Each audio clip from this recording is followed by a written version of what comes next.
నేను మీ దగ్గర ఉంటాను అని అడిగింది. గోవులున్నాయి, నువ్వు చంచల స్వభావం ఉన్నదానివి, నువ్వు భక్తుల్ని పరీక్షించి వాళ్ళకి అహంకారం వస్తే వెళ్ళిపోతుంటావు, అందుకని మీకు మేము స్థానం ఇవ్వం అన్నది. కాదు కాదు, నేను అలా వెళ్ళడం వెనక రావడం వెనక ఒక తాత్పర్యం ఉంది, నేను లోకమాతని, నాకు స్థానం ఇవ్వకపోతే ఎలా అని అడిగింది ఆవిడ.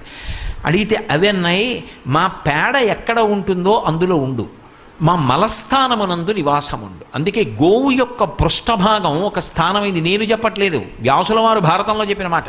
కాబట్టి మీరు భారతం పరిశీలించండి.